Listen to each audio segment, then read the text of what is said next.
là, je vais vous montrer comment est-ce que moi j'utilise cette stratégie-là pour organiser mes idées. Alors, la première chose que je fais, je me prends une feuille mobile, puis j'écris mon idée principale. Ici, mon idée principale, si quelqu'un m'a posé la question, qu'est-ce que tu préfères, l'été ou l'hiver? Mon idée principale, c'est l'été est une meilleure saison, ou je préfère l'été, ou peu importe. Okay? Fait que j'écris ça rapidement. L'été est une meilleure saison. Là, après ça, je vais juste mettre sous forme de points. Pourquoi? Pourquoi est-ce que je préfère l'été? Je vais aller justifier. Quelles sont mes raisons de dire que je préfère l'été? Puis là, ici, je veux vraiment des raisons courtes, mais précises. Journée plus longue, température plus chaude, je suis en vacances. Je ne vais pas aller plus en détail que ça parce que c'est juste pour me donner mes idées. Je ne suis pas ici en train d'écrire des phrases complètes ou un paragraphe. C'est pour organiser mes idées à l'oral par la suite ou même à l'écrit dans un texte. La stratégie peut être utilisée pour les deux situations, que ce soit à l'oral ou à l'écrit. Mais ici, tout ce que je fais, c'est mettre sous forme de points. Puis des fois, je vais écrire des symboles, des fois, je vais écrire des raccourcis de mots. Mais le but, c'est que je comprenne ce que c'est que j'ai écrit. Après ça, je vais aller ajouter ou inclure des exemples ou des preuves. Alors, ici, des questions que je peux me poser pour essayer d'ajouter des exemples ou des preuves, comme si toutefois que je sais que mes 3 raisons sont « je préfère l'été parce que les journées sont plus longues, il fait plus chaud, je suis en vacances », je pourrais me poser des questions comme « journées sont plus longues ». Comment est-ce que je sais que les journées sont plus longues? Je vais aller mettre des preuves, OK? Comme par exemple, le soleil est plus présent pendant plus d'heures dans la journée que les jours d'hiver. Alors, il va faire, ça va être ensoleillé plus tôt le matin et plus tard le soir.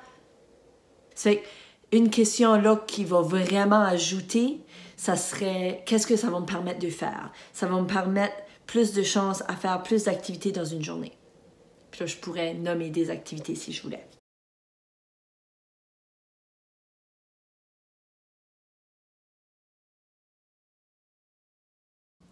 Je suis en vacances, ma 3e raison, je pourrais dire, puis là, c'est là où je peux aller dire comme, qu'est-ce que je veux dire en disant je suis en vacances? Je pourrais vraiment expliquer que je suis une enseignante, alors les mois juillet et août, je ne suis pas en train d'enseigner, alors j'ai plus de temps à, puis là, je peux répondre à la question qu'est-ce que ça peut me permettre de faire? Faire du camping, aller à la plage, lire, participer à des festivals. Ça fait que la partie en mauve que vous allez voir sur ma page, c'est vraiment cette partie-là d'exemples, de preuves, où ce que je vais aller clarifier, je vais aller expliquer, je vais aller offrir des exemples.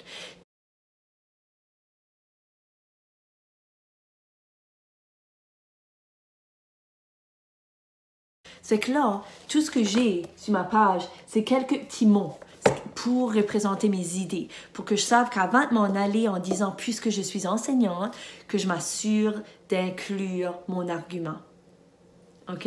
Ça va? Fait que c'est vraiment important d'apporter l'idée principale, d'apporter nos arguments courts et précis, et là, d'aller appuyer nos arguments avec des explications, des exemples, des preuves. Éventuellement, vous n'aurez plus besoin nécessairement de planifier ça. Puis si vous l'avez tout le temps de besoin, c'est correct. Moi, je l'utilise encore. Des fois, pour certains sujets, on va l'avoir de besoin plus qu'avec d'autres sujets. Et éventuellement, vous pourrez peut-être juste utiliser vos doigts en disant « qu'est-ce que mon idée principale? Qu'est-ce que mes 3 ou ma raison courte, précise? Puis comment est-ce que je peux l'appuyer d'exemples, d'explications, de preuves? » Des fois, on a juste besoin de ça ou le faire dans notre tête. Tant plus qu'on va devenir habile, tant moins qu'on aura besoin d'écrire nos idées sur papier pour mieux les organiser.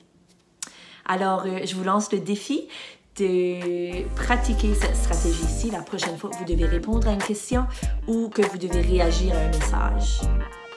J'ai hâte de vous entendre.